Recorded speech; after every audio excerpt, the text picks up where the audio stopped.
আব্দুর রহমান ইবনে আওফ একজন মিলিয়নার সাহাবী, কোটি কোটি টাকার মালিক ছিলেন। মদিনায় যাওয়ার পর কিচ্ছু কাজ নাই, তার থাকারও জায়গা নাই, নবীর সামনে ইতিমের মতো বসে আছেন। আমার নবীজি দেখে বললেন, আব্দুর রহমান, এত বড় সম্পত্তির মালিক তুমি, মক্কায় ছিলে, আজকে তোমার কিছু নাই, তোমাকে দেখে আমার বড্ড খারাপ লাগছে। আব্দুর রহমান, তোমার জন্য কিছু তো করা দরকার। হুজুর, কিচ্ছু লাগবে না, আমি আপনাকে পেয়েছি, আল্লাহকে পেয়েছি, এর চাইতে বড় পুরস্কার এই দুনিয়াতে আমার আর দ্বিতীয়টা নাই। আমার নবীজি একজন আনসার সাহাবীকে ডাক দিয়ে বলছেন, আনসার সাহাবী, এইদিকে আসো। কাছাকাছি যখন চলে গেলেন, রাসূল বললেন, ও আনসার সাহাবী, এই যে আমার আব্দুর রহমান, খুব প্রিয় আমার সাহাবী, এই সাহাবীর জন্য কিছু করা যায় নাকি দেখো তো। সে আনসার সাহাবীর দুইটা বড় খেজুর বাগান ছিল, বড় বড় দুইটা খেজুর বাগান মদিনার। ঘোড়ার পিঠে তুলে নিয়ে আব্দুর রহমান ইবনে আওফকে ওই আনসার সাহাবী নিয়ে দুটো খেজুর বাগান দেখায় দিয়ে বলছেন, ভাই আব্দুর রহমান, তোমার যে খেজুর বাগানটা পছন্দ হবে, সেই পছন্দের খেজুর বাগান আমি তোমার নামে এই মুহূর্তে দলিল করে দেব। আব্দুর রহমান বলছেন, ভাই আর কি দিবা কও। বলতেছে, এখন আর কি দেব তোমাকে, এই মদিনার কোনো মেয়ের বাবা তোমার সঙ্গে তার মেয়ে বিয়ে দেবে না, কারণ তোমার ঘর নাই, বাড়ি নেই, দেশের মানুষই না তুমি, তোমার সঙ্গে কে বিয়ে দেবে। আল্লাহ আমাকে দুইটা স্ত্রী দান করেছেন, যে কোনো একটা স্ত্রী আমি তালাক দিয়ে দেব, তুমি তাকে বউ বানায় নেবা। আব্দুর রহমান ইবনে আওফ আনসার সাহাবীর কথাগুলো শুনে তাকে কোলে বুকের মধ্যে জড়িয়ে ধরে কেঁদে কেঁদে বলছে, ভাই রে, আমি খেজুর বাগানও চাই না, তোমার বউ, তোমার তালাক দেওয়ারও প্রয়োজন নাই। দারুণ খুশি হয়েছি, শুধু তুমি আমার জন্য একটা ছোট্ট বাজারে দেখায় দিবা, বাজারে হালকা একটা ব্যবসা শুরু করতে চাই। বাজারে দেখায় দেওয়া হলো, সুন্দর একটা ছোট্ট ব্যবসা শুরু করলেন। সে ব্যবসায় বরকত হলো, কয়েক রতি সোনা কামাই হলো, কয়েক আনিনা কয়েক রতি সোনা কামাই হলো। করলেন কি, বিয়ের প্রয়োজন মনে করলেন, মেয়ে দেখতে গেলেন, মেয়ে পছন্দ হয়ে গেল, মেয়েটাকে বিয়ে করে নিলেন। বিয়ে হওয়ার ৩-৪ দিন পর নবীর কাছে চলে এসেছেন আব্দুর রহমান ইবনে আওফ। রাসূল বলছেন, আব্দুর রহমান, তোমার গায়ে সুন্দর পোশাক দেখছি, সুন্দর ঘ্রাণ অনুভব করছি, মনে হয় তুমি একটা কিছু ঘটাইছো। হুজুর, আপনাকে বলার সুযোগ পাই না, আমি তো বিয়ে করে ফেলছি। রাসূল বললেন, তুমি আমারে বাদ দাওয়াত দিলা না। হুজুর, মনি ছিল না। সুবহানাল্লাহ বলবেন না, কি ছিল না? মনি ছিল না। দেখবেন আজকের সমাজেও কেউ কেউ যখন বিয়ে করতে যায়, আসল বন্ধু বাদ পড়ে যায়, সময় থাকে না। কি হয় না, এরকম হয় না? আমার নবীজি মনক্ষুণ্ণ হলেন না। রাসূল শুধু বললেন, আব্দুর রহমান, বিয়ে তোমার জন্য জরুরি ছিল, বিয়ে করে নিয়েছো, ভালো কথা, কিন্তু আমি তোমাকে যে প্রশ্ন করব, তোমার দায়িত্ব আমার প্রতি তো অবশ্যই কিছু দায়িত্ব আছে আমার। সেটা হলো, তুমি যে বিয়ে করেছো, টাকাটা পাই না কোথায়, তোমার কাছে তো টাকা পয়সা নেই, বিয়ের জন্য তো টাকা লাগে, মোহরনার টাকা দিতে হয়। হুজুর, ব্যবসা করেছিলাম, কয়েক রতি সোনা কামাই করেছি, সেই সোনা কামাইয়ের টাকাটাকে মোহরনা বানায়া বিয়ে করে বউটাকে রানী বানায়া ঘরে আনছি। আমার নবী এতটাই খুশি হলেন, আকাশের দিকে হাত তুলে দোয়া করছেন, আল্লাহ, আমার আব্দুর রহমানের পরিবারে বরকত এবং ব্যবসায় বরকত দিয়া দাও। আল্লাহ আমার রাসূলের দোয়াটা এমন সুন্দর করে কবুল করলেন। আব্দুর রহমানের পরিবারে আল্লাহ পাক শেষ পর্যন্ত, মৃত্যুর শেষ দিন পর্যন্ত তার পরিবারে 13টা সন্তান তিনি দুনিয়া থেকে রেখে গেছেন। এবং তার ব্যবসায় এত বরকত আল্লাহ পাক দিয়েছিলেন, কোটি কোটি টাকার মালিক আবার মদিনায় এসে হয়েছিলেন। তাবুক যুদ্ধের দিন সম্পদের পরিমাণের দিক থেকে সবচেয়ে বেশি সম্পদ দান করেছেন আব্দুর রহমান ইবনে আওফ। তিনি 3 বস্তা সোনা দান করেছিলেন। কয় বস্তা? টাকা না, কিন্তু 3 বস্তা কি দিছিলেন? সোনা। আল্লাহু আকবার। আমার বন্ধুগণ, আব্দুর রহমান ইবনে আওফ মদিনায় গেলেন। এই যে সাহাবীদের ভিতরে যে উদারতা, এই যে প্রিয় জিনিস খরচ করার যে মানসিকতা, এটা একটা ইমানদারের জীবনের বৈশিষ্ট্য। প্রকৃত পণ্য হতে হলে, প্রকৃত পণ্যবান হতে হলে প্রিয় মালের প্রতি খরচ করার চাহিদার দরকার আছে না নাই বলেন? আছে। এটা একটা ইমানের সফল হওয়ার জন্য, সিদ্দিক হওয়ার জন্য গুরুত্বপূর্ণ একটা আমল। নাম্বার 3 হলো, আল্লাহ রাব্বুল আলামিন সুন্দর করে বলছেন, ওয়া আতাল মালা আলা হুব্বিহি যাবিল কুরবা ওয়াল ইয়াতামা ওয়াল মাসাকিন ওয়া বানিস সাবিল। জোরে বলুন আল্লাহু আকবার। মাসাকিন ওয়া বানাস সাবিল ওয়াস সাইলিন ওয়া ফির রিকাব। নাম্বার 3 হলো, ওই সমস্ত বান্দাগুলো সেদিন সে সিদ্দিক হয়ে যাবে, মুত্তাকি খেতাব পেয়ে যাবে। নাম্বার 3 হলো যারা নামাজকে কায়েম করবে। নামাজ কি করবে বলেন? নামাজ যারা কায়েম করবে। শুধু নামাজ পড়লেই হবে না, এতক্ষণ ধরে নামাজ পড়ার কথা শুনেছি, এখন নামাজ কায়েমের কথা আল্লাহ পাক বলছেন। নামাজ কায়েম করার দায়িত্ব একার না সবার। আসতে বলবেন না, একার না সবার। আমি কি আলোচনা শেষ করে দেব? আলোচনা চালাবো? দু একজন করে ওঠার একটু চিন্তা করতেছেন, বসেন। আর এখানে বাদাম নিয়ে আসছে কে? বাদাম বাবা ও একটু ব্যবসা নষ্ট হয়ে গেল তাহলে, তাই না আব্বা? হ্যাঁ, ও বাদাম নিয়ে আসছে, ভাবতেছে এত লোক পাবো কোথায়। বসে থাকো বাবা, আলোচনার পরিবেশ নষ্ট হয়ে যায়। ওরও চিন্তা যে আমার ব্যবসায় যেন আজকে ভালো একটা চাঙ্গা ভাব আসে। ওর জন্য কষ্ট হচ্ছে, পরে যদি পারেন ওর বাদামটা নিয়ে নেয়। এই বাদামালা কই? ও ভয়ে বসে গেছে, ও আর উঠতেছে না। আচ্ছা, আমার দিকে তাকান। মানে কোরআন শোনার জন্য শর্ত হচ্ছে দুটো কাজ, একটা হচ্ছে চুপ থাকা, আর এটা হচ্ছে মনোযোগ সহকারে শোনা। এটা কার হুকুম বলেন তো? আমরা কি এটা জনসভায় আসছি না ইবাদতের জন্য আসছি এখানে বলেন তো? এটা কি জনসভা না ইবাদতের জায়গা? ইবাদতের জায়গা। এই জন্য এখানে সবকিছু নট অ্যালাউ, সবকিছু চলবে না এই জায়গায়। সম্মানিত ভাইরা, নামাজ কায়েম করতে হবে। নামাজ তো পড়বই আমরা। নামাজ যদি আজকে কায়েম থাকতো, বলেন এই সমাজে সুদ থাকতো, এই সমাজে মদ থাকতো, এই সমাজে জেনার লাইসেন্স থাকতো? যশোরে জেনার লাইসেন্সওয়ালা মহিলা আছে না নাই বলেন তো? লাইসেন্স নিয়ে বসে আছে, আপনি তাকে ধরবেন পারবেন না, আপনি আইনে ঠকে যাবেন। ও জেনার কাজ করছে, আপনি তাকে মারতে যাবেন, অসম্ভব, আপনার বিরুদ্ধে রায় চলে যাবে। কারণ সে বলবে I M A sex worker, my registration number, এটা আমার রেজিস্ট্রেশন নাম্বার, আমি যৌনকর্মী, আমাকে তুমি আটকাতে পারবে না। কোথায় আছি আমরা? কোথায় আমরা বিজয় অর্জন করতে পেরেছি? যতক্ষণ না পর্যন্ত মদ, জেনা, সুদ, বিবর্তার পরিবেশ না বন্ধ হবে, ততদিন পর্যন্ত আমাদের বিজয় এখন আসে নাই। আমাদের কাজ করার দরকার আছে না নাই? আচ্ছা, সম্মানিত ভাইরা, আল্লাহ আমাকে কত কি দিলেন, আমি আল্লাহকে তো কিছুই দিতে পারলাম না। আল্লাহ, আমি এইদিকে আসলেই একটা জিনিসের প্রতি আমার চরম লোভ থাকে, একটা আকর্ষণ থাকে, সেটা হলো খুলনায় ঢুকলেই আমার প্রিয়জনদেরকে বলি, বন্ধু যেটাই করো আমাকে কিছু না দিলেও আমার মধু দিতে হবে। কিসের মধু বলেন তো? কোথাকার মধু? সুন্দরবন। অন্যান্য বনের মধু এত কার্যকর না, যে কার্যকর মধু হলো সুন্দরবনের। একদম 100% যদি সেখানকার মধু যদি আপনি নিতে পারেন আর পান করতে পারেন, মরা ছাড়া সব রোগের ঔষধের মধ্যে আছে। জোরে বলি সুবহানাল্লাহ। তাহলে গোটা দেশের ঔষধ কোম্পানি কোথায়? আসতে কয় রে, বলেন কোথায়? সুন্দরবন। হ্যাঁ, আর যশোরে কি আছে? খেজুরের গুড়। খেজুরের গুড় তো আলাদা, এটা নিয়ামত আলহামদুলিল্লাহ। কালকে আমার ড্রাইভার, আমি গতকালকে এসেছি রাতের বেলা, আমি রাস্তা দিয়ে কোন রাস্তা দিয়ে যেন আসতেছিলাম, চতুর্দিকে শুধু খেজুর গাছ আর কি ঝুলার আছে, ঠিলা। আমার ড্রাইভারকে, হুজুর কি এটা কি পারা যাবে, না বলে খাওয়া যায়? বুঝলেন না? এখন আমি কি ফতুয়া দিই খান্ত, মানে ওর জিব্বায় চলে আসছে পানি, খাইবো খাবো কেমনে? আল্লাহ কি রস দিয়েছেন, আল্লাহু আকবার বলবেন না? এক একটা এলাকার এক একটা নিয়ামত আল্লাহ পাক দিয়েছেন। তো এটা তো খেজুর, এটা রস, আর ওটা হচ্ছে ওষুধ। মধুটা কি বলেন তো? ওষুধ। এই ওষুধ কোম্পানি কে দিয়েছেন এবং এটা ডিপার্টমেন্ট দিয়েছেন কোন প্রাণীকে বলেন তো? মাছি না, কি মাছি? মৌমাছি। মাছি তো ও জায়গা মতো পড়ে, ও জায়গায়ও পড়ে। মাছির তো কোনো চরিত্র নাই। ও মিষ্টিতেও পড়ে, আবার মিষ্টি খাজা ছাড়ে মানুষ ওখানেও পড়ে। ওর তো কোনো চরিত্র নেই না, ঠিক আছে। কিন্তু মৌমাছি স্পেশাল। আলু সব জায়গায় চলে, আলুর চপ, আলু ভর্তা, আলু ঘাটি, আলুর ডাল সব জায়গায় চলে, আলুর দম। কিন্তু মিষ্টি আলু কি 10 জায়গায় না এক জায়গায়? এক জায়গায়। শুধু লবণটা সেটা দিয়া পৃথকভাবে সিদ্ধ করে রাখা, এছাড়া মিঠা আলু কোথাও চলবে না। তো মাছি সব জায়গায় চলে, মৌমাছি কয় জায়গায় চলে? এক জায়গায়। কারণ ওটা কার ডিপার্টমেন্ট? আল্লাহ। আল্লাহ বলেন মৌমাছিকে ওহী দিয়েছেন। মৌমাছিকে কি দিয়েছেন?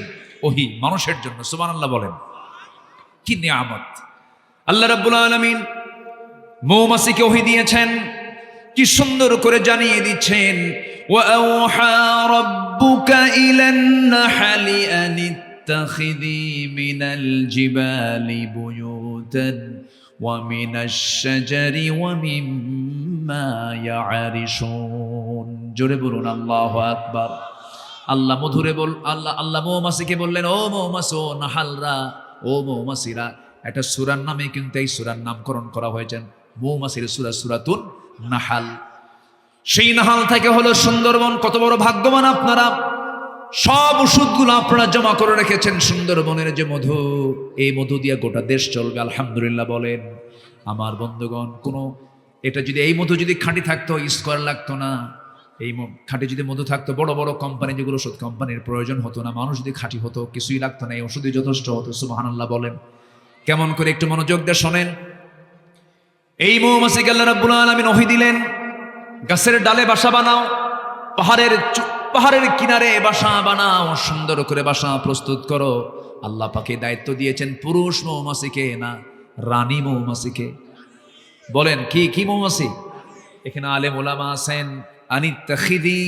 আনিত্তাখিদি মিনাল জিবালি বুয়ুত। আনিত্তাখিদি মুযাক্কার না মুয়ান্নাস? মুয়ান্নাস না? মুয়ান্নাস মানে মহিলা। আল্লাহ পাক ১৫০০ বছর আগে দেখেন বলে দিচ্ছেন কোরআনে, হে রানী মৌমাছি, বাসা বানা, মৌচাক বানা। জোরে কোন আল্লাহু আকবার। পুরুষ মৌমাছি এই মৌচাক বানাতে পারে না। কত আগে বলে দিলেন। নাম্বার ২, এই মৌমাছি যখন কোন ফুলের বাগান অথবা উদ্যান খুঁজে পায়, তখন স্বর্ণ মৌমাছিদেরকে সঠিক পথের নির্দেশনা দেয়। চিন্তা করে দেখেন, এটাকে আধুনিক সায়েন্স এটার নাম দিয়েছিল ওয়াগল ড্যান্স। একজন 1973 সালে একজন বিজ্ঞানী কার্ল ভ্রন, সে নোবেল পুরস্কার পেয়েছে এই মৌচাককে ঘিরে গবেষণা করে, সে নোবেল পুরস্কার পর্যন্ত পেয়েছে।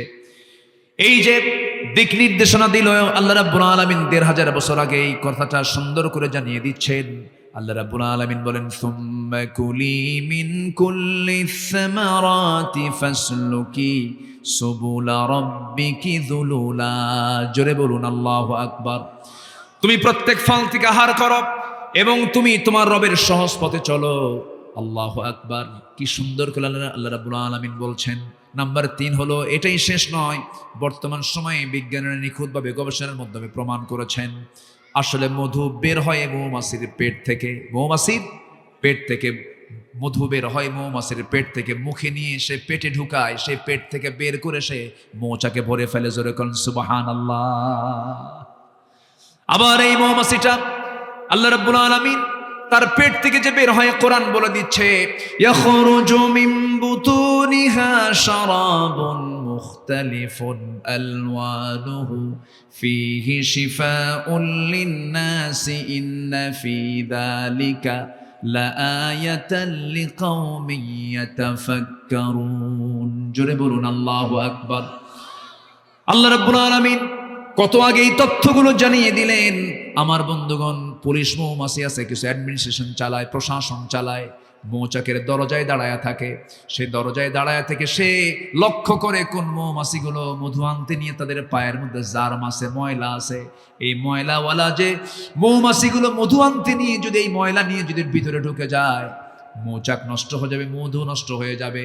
৪-৫টা পুলিশ মৌমাছি ওই ময়লাওয়ালা বহন করা মৌমাছিকে কামড় মেরে মেরে ফেলে দিয়ে মৌচাককে পরিষ্কার রেখে দেয়। জোরে কোন সুবহানাল্লাহ। ওয়াওহা রাব্বুকা ইলান নাহলি। আল্লাহু আকবার বলে। এখানে শুধু শেষ নয়, এই এলাকায় 1 কেজি মধুর দাম কত? মাত্র 800। কি কয়? আচ্ছা ঠিক আছে, ধরেন 1200ই ধরেন। আচ্ছা, চিনি মধু, আসল মধু কম। আচ্ছা আমার বন্ধুগণ, তাহলে এখন তাকান, 1 পাউন্ড মধু যদি কেউ বানাতে চায়, পৃথিবীর কেউ তো বানাতে পারবে না। বানানোর জন্য, মধু বানানোর জন্য দায়িত্ব দিয়েছেন কাকে বলেন? কারণ মধু তৈরি হতে লাগলে কার্পেট লাগবে বলেন। তাহলে ও ছাড়া তার উপায় নাই। আচ্ছা, এই 1 পাউন্ড মধু বানাতে 550 মৌমাছিকে প্রায় 20 লাখ ফুলে ভ্রমণ করতে হয়। 1 পাউন্ড মধু বানাতে 550 মৌমাছিকে 20 লাখ ফুলে ভ্রমণ করতে হয়। আল্লাহু আকবার বলবেন না? আচ্ছা গেল।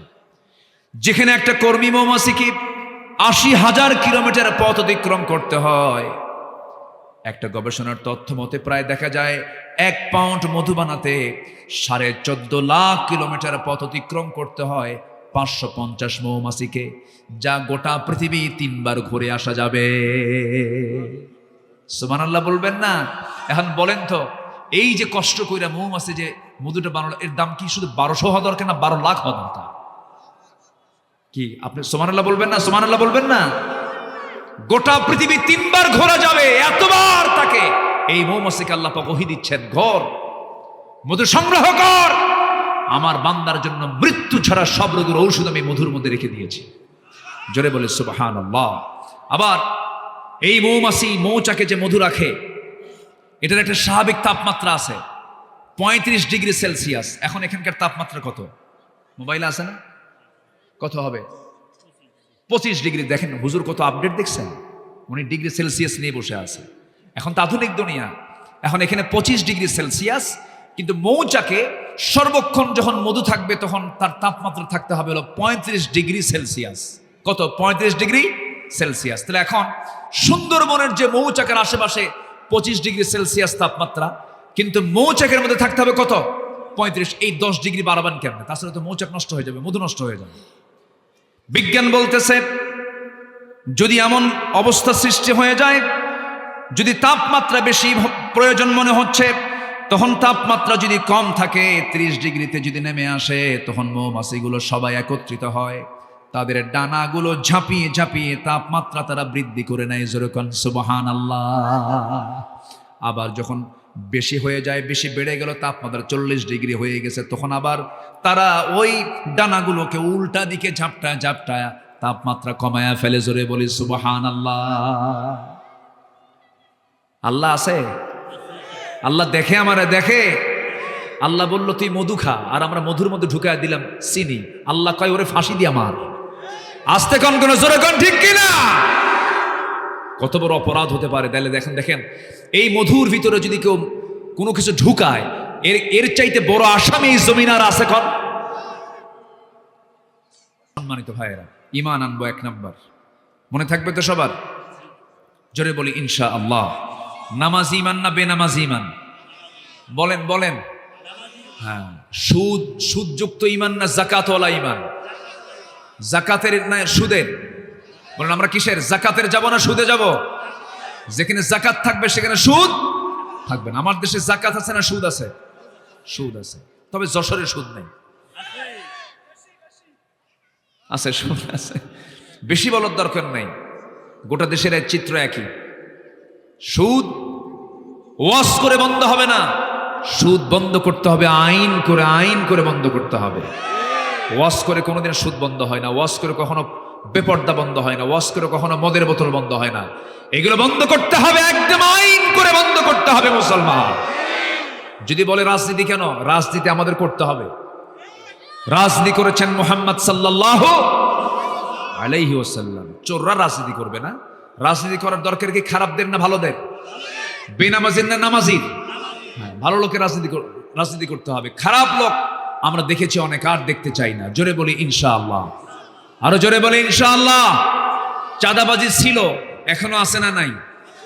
আসতে বলবেন না, আছে না নাই? তাদের উদ্দেশ্য করে বলতে চাই, সন্ত্রাসী চাঁদাবাজি ছিনতাই করে টিকতে না পেরে ভাঙ্গা হেলিকপ্টারে দিল্লি গেছে, কিন্তু ঠিক কিনা? এগুলো করে কিন্তু টেকা যাবে না। লাইনে আসেন, লাইনে আসেন, লাইনে আসেন। আল্লাহ বোঝার তৌফিক দান করুন। জোরে বলি আমিন। সবকিছু ফুরে যাবে, কিচ্ছু করতে পারবেন না। 16 বছর হাক ডাক কম দেয়নি, বহু হাক ডাক দিয়েছে, খালি কইছে খেলা হবে, কইছে না খেলা হবে, কইছে না খেলা হবে, কইছে না। যে কইছে খেলা হবে সে এখন নাই, খেলবে কোথায়? ঠিক কিনা? হ্যাঁ হ্যাঁ, কষ্ট পাচ্ছেন নাকি আপনারা? আমার দিকে তাকান। তাহলে 6টা কাজের 1 নম্বর কাজ আজকে আমরা শিখে নিলাম, আরো 5টা। জোরে বলি ইনশাআল্লাহ। নাম্বার 2 হচ্ছে ওয়াতাল মাল আলা হুব্বিহি, প্রিয় কিছু মাল আল্লাহর পথে দিতে হবে। কার পথে? কার পথে? আল্লাহর পথে। সবাই কি দিতে রাজি আছেন? সবাই দিতে রাজি আছেন? সেরা 2 টাকা পকেটে থাকে 7 দিন ধরে, কোনো ফকিরও নেয় না। এই 2 টাকা 7 দিন ধরে অচল, বিড়ির দোকানদার নেয় না, ফকির নেয় না। শুক্রবারে জুমার নামাজে পড়তে যাওয়ার পর সালাম ফেরার পরে সামনে আসে বাক্স। বাক্সর তার চোখ নাই। বাক্সের চোখ আছে? বাক্স যখন আসে তখন ডানে তাকায় আর বামে তাকায়। ওই সেনা 2 টাকা দিয়া বলে, আল্লাহ সোয়াব দাও আর না দাও, থোয়ার জায়গা নেই। এটি কি প্রিয় মাল খরচ করা? এটি কি প্রিয় মাল খরচ করা হলো? আমার নবীজি মক্কা থেকে মদিনায় হিজরত করলেন। মক্কা থেকে মদিনায় হিজরত করলেন। কি মামুর বাড়ি বেড়াতে গেছেন? আমার নবীর মামুর বাড়ি কোথায়? মদিনা। কিন্তু মামুর বাড়ি বেড়াতে যান নাই, তিনি হিজরত করতে বাধ্য হয়েছেন। পিটন খেয়েছেন আমার রাসূল, মার খেয়েছেন সাহাবায়ে কেরাম। আমার নবীজি যখন মক্কা ছেড়ে যাচ্ছিলেন, 53টা বসন্ত পার করেছেন কাবার সাথে। 53। কাবার দিকে তাকান আর অঝরে ঝাড়ায় চোখ দিয়ে পানি পড়ে আর কেঁদে কেঁদে বলছেন, কাবা, তোর সাথে আমার থাকার বড় শখ ছিল, কিন্তু তোর প্রতিবেশী দারুণ খারাপ, আমাকে থাকতেই দিল না, চলে গেলাম। আমার নবীজি মদিনার উদ্দেশ্যে রওনা দিলেন। মিলিয়ন মিলিয়ন টাকার মালিক সাহাবীরা ব্যবসা ছেড়ে দিয়ে, বউ ঈমান আনে বউকে ছেড়ে দিয়ে, সন্তান ঈমান আনে সন্তানকে ছেড়ে দিয়ে নবীর সঙ্গে হিজরত করে মদিনায় চলে গেছে। ওয়া আতাল মাল আলা হুব্বিহি যাবিল কুরবা, চলে গেছে। এত সুন্দর মানুষ আপনারা তো কেউ নড়াচড়া করতেছেন না। বলি আলহামদুলিল্লাহ, খুব ভালো মানুষ আপনারা। আমাকে শেষ করতে হবে খুব দ্রুত। আপনাদের যশোরে যখন আমি আসি তখন আমি একটু ভয় পাই, কি জানেন? আপনাদের ভাষাগুলো না অনেক সুন্দর। বলি আলহামদুলিল্লাহ। আমার একটা কথা যশোরবাসীর জন্য, জি হ্যাঁ হ্যাঁ হ্যাঁ, যশোরবাসীর জন্য আমার একটা ভাষা খুবই, আমার একটা কথা খুবই মানে ভাইরাল বলবো না, এটা সবার কাছে সবার মুখে মুখে হয়ে গেছে। সে হলো যশোর তো যশোরই। আমার একটা কথা প্রচার আছে, আমি যশোরের ভাষাকে খুব পছন্দ করি, খুবই লাইক করি। এই এলাকায় রিক্সাওয়ালা যখন কথা বলে তখন মনে হয় প্রফেসর কথা বলতেছে। বলি আলহামদুলিল্লাহ। এই ভাষাগুলো পৃথিবীর কোথাও পাবেন না আপনি। এই ভাষাগুলো আপনারা জানেন, মার পেট থেকে শিখে এসেছেন। আলহামদুলিল্লাহ বলবেন না? খুব ভালো। তো সেই যশোরবাসীর সামনে কথা বলা, এটা কম বড় হিম্মতের দরকার না। আমি যে কতবার ভয় পাচ্ছি যে আপনার সামনে কথা বলি, ভাষায় যেন কোন ভুল যেন হয়ে যায়। আপনারা তো এক একজন বড় বড় ভাষাবিদ, আলহামদুলিল্লাহ বলেন। জি অনেক সুন্দর। তা আমাকে শেষ করতে হবে, আমি পয়েন্ট আকারে শুধু বলে দিচ্ছি। 6টা কাজ। একটা হচ্ছে ঈমান, নাম্বার 2 হচ্ছে প্রিয় মাল খরচ করব কার পথে? আল্লাহর পথে। মাঝখান দিয়ে আমরা নামাজ কায়েমের কথা বলতে নেই, আল্লাহর নিয়ামতের কিছু দিকে চলে গেছিলাম সুন্দরবন, আবার চলে আসলাম যশোরে। আবার কোথায় আসলাম বলেন? যশোরে আসলাম। মৌচাকের ডিপার্টমেন্ট বাদ দিয়ে আমরা এখন এইদিকে এসে এখন নামাজ কায়েমের কথা আবার শুনলাম। নাম্বার 4 হচ্ছে ওয়াতাজ যাকাত। নামাজ আছে যেখানে, যাকাত আছে সেখানে। কিন্তু আমার দেশে মানুষগুলো খুব চালাক। প্রশ্ন উত্তরেও যদি বলে ইসলামের ভিত্তি কয়টা, 5টা। কি কি? কালেমা, নামাজ, রোজা, হজ, যাকাত। যাকাত নিয়ে গেছে কয় নম্বরে? কিন্তু ইসলামের সিস্টেম হচ্ছে নামাজ আছে যেখানে, যাকাত আছে সেখানে। তাহলে কালেমা, নামাজ, এরপরে কি? আরো জোরে, না কালেমা, নামাজ, এরপরে কি? যাকাত। কিন্তু যাকাত টাকা পয়সার ব্যাপার, তো ওটা 5 নম্বরে ফেলায় রাখছে। কালেমা, নামাজ, যাকাত, এরপরে হজ, এরপরে হচ্ছে সাওম রমাদান। আও কামা ক্বালা আলাইহিস সালাতু ওয়াস সালাম, বুনিয়াল ইসলামু আলা খামসিন। সম্মানিত ভাইরা, যাকাত। এরপরে হচ্ছে আল মুফুনা বিআহদিহিম ইযা আহাদু, যারা ওয়াদা ঠিক রাখবে। ওয়াদাটা খুব গুরুত্বপূর্ণ বিষয়। ইমানদারের জীবনের সবচেয়ে বড় গুরুত্বপূর্ণ দিক হচ্ছে ওয়াদা।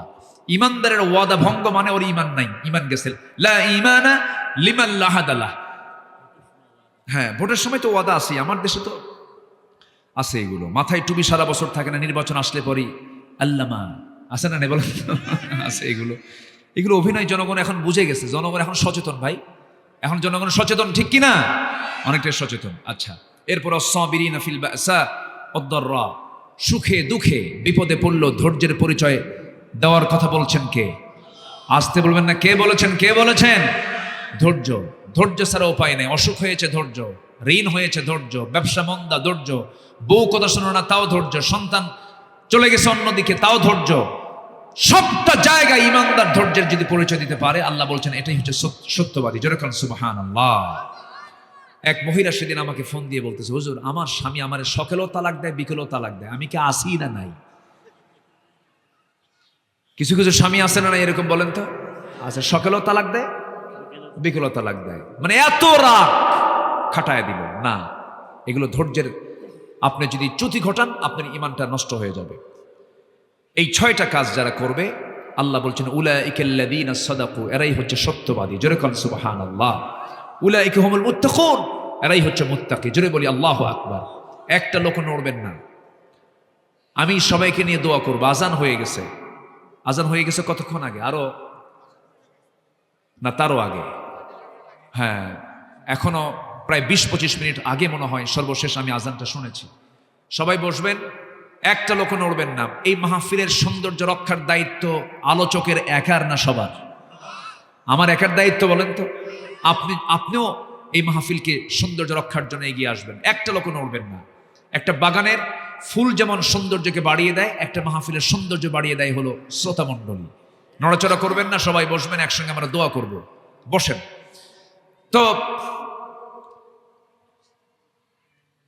এই মাহফিল তারা মাঝখানে বন্ধ রেখেছিলেন, পারেন নাই, বন্ধ রাখতে বাধ্য হয়েছিলেন।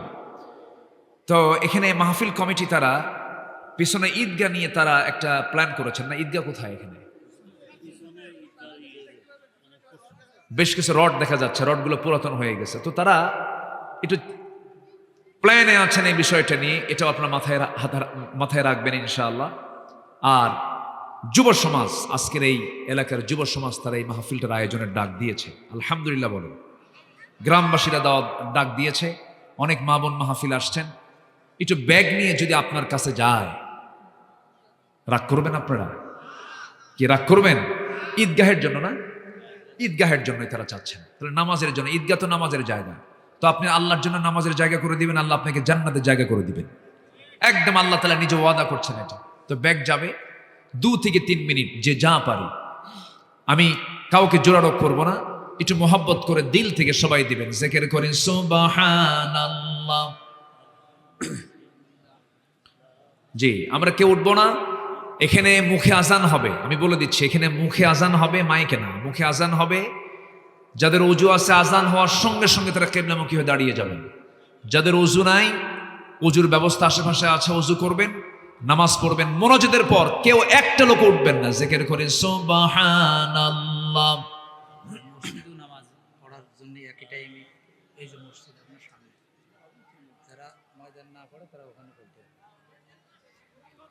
এখানে মসজিদের জায়গা আছে, মসজিদের জায়গা হবে না এখানে আমার মনে হয় এখানে পড়লে ভালো হবে। যাদের ওযু আছে এখানে দাঁড়াবেন।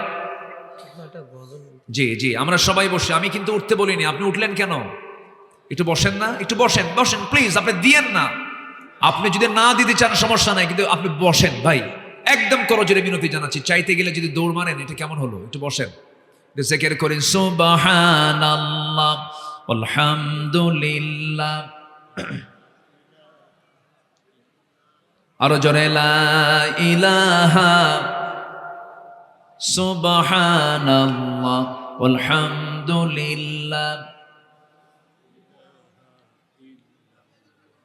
আরো জোরে লা ইলাহা ইল্লাল্লাহ সুবহানাল্লাহ আলহামদুলিল্লাহ। দেখছেন অবস্থা? না না না, আমরা এখন দোয়ার দিকে যাব। আমরা চাইবো কার কাছে বলেন তো? যে ভলেন্টিয়ার ভাইয়েরা একটু মেহেরবানি করে সবার হাতের কাছে যান, একটু চাদর টাদর নিয়ে গেট মেটে একটু দাঁড়ান। অনেকে আসলে তো এখন বিকেলের সময়, বাজারের সময়, ব্যস্ততার সময় অনেকে যাচ্ছেন, আমরা মনক্ষুণ্ণ হইনি। মাহফিলের আলোচনা পর্যন্ত পিনপতন নীরব হয়ে শুনেছেন। আমি অনেক খুশি হয়েছি। আল্লাহ তুমি এলাকাবাসীকে কবুল করো, জোরে বলি আল্লাহুম্মা আমিন। আমরা এখন দোয়ার দিকে যাব। আমরা চাইবো কার কাছে? কথা বলেন, সালাম বিনিময় করুন। আচ্ছা, অল্প কিছু বলে।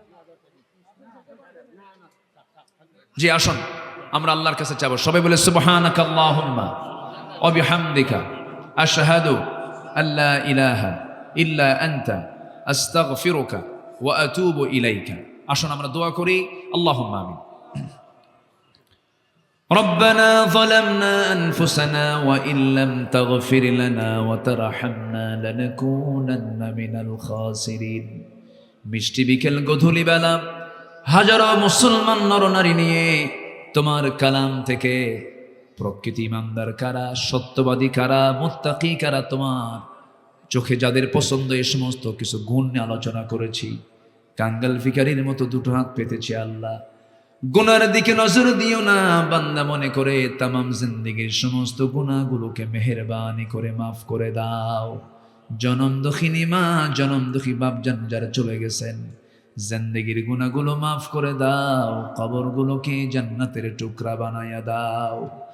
রব্বির হামহুমা কামা রব্বায়ানি সগীরা, রব্বির হামহুমা কামা রব্বায়ানি সগীরা। অনেক আলোচনা শেষ করে বাড়ি ফিরবো, সব দেখবো, কিন্তু মার ঘরে মাকে পাবো না রে, বাবার ঘরে বাবাকে পাবো না। বাপ মা যারা চলে গেল, জিন্দেগির গুনাহগুলো মাফ করো, কবরগুলোকে জান্নাতের বাগিচা বানাইয়া দাও। বিশেষ করে মাহফিলটার আয়োজন করলেন যারা, শোনার জন্য কষ্ট করে আসলেন যারা, বিনিময়ে কিয়ামতের কঠিন ময়দান যেদিন কেউ কাউকে চিনবে না, এমনকি মা সন্তানকে পর্যন্ত অস্বীকার করে বসবে, যেদিন মানুষ কাঁদতে কাঁদতে চোখের পানিগুলো ফরে যাবে, চোখ থেকে রক্ত বের হওয়া শুরু হয়ে যাবে, সেই কঠিন মুসিবতের দিন এ মাহফিল সবার জন্য নাজাতের মাধ্যম তুমি আল্লাহ বানাইয়া দিও। তোমার বান্দাগুলোকে নিয়ে এমন সময় হাত তুলেছি, মুসলমানদের পায়ের তলায় মাটি নাই। ফিলিস্তিনকে বাঁচাও, মুসলমানদের বাইতুল আকসা তুমি আল্লাহ মুসলমানদের হাতে তুলে দাও। বাংলার জমিনে ওমরের মতো একটা শাসক তুমি আমাদেরকে উপহার দিয়ে দাও। আয় আল্লাহ তাআলা, দুনিয়া থেকে কোন দিন বিদায় নেব জানি না, মালাকুল মউত কোন দিন আসবে কেউ তো আমরা বলতে পারি না। ডান হাতে আমলনামা না আসা পর্যন্ত আমাদের মরণ দিবা না। মালাকুল মউত একদিন তো চলে আসবে রে, টেনে হেঁচড়ে জান কবজ করে নিয়ে চলে যাবে। 24 ঘন্টা লাগবে না, মাথার চুলগুলো খসে খসে পড়বে। 3 দিন লাগবে না, চামড়াগুলো গলে গলে পোকার পেটের খাবার হবে। মাত্র 7টা দিন পেটের নারী বলে সব চোখ মুখ কান নাক দিয়ে বের হওয়া শুরু হয়ে যাবে। মাত্র 3টা মাস কবর খনন করে যদি দেখা হয় কয়েকটা হাড় ছাড়া কিছুই খুঁজে পাওয়া যাবে না রে। সে অন্তিম মুহূর্ত যখন চলে আসবে, জবানে জারি করে দিও কালো জয়ী কালিমা তাইয়্যিবা লা ইলাহা ইল্লাল্লাহ মুহাম্মাদুর রাসূলুল্লাহ। আসসালামু আলাইকুম ওয়া রাহমাতুল্লাহি ওয়া বারাকাতুহু। ওযু আছে যাদের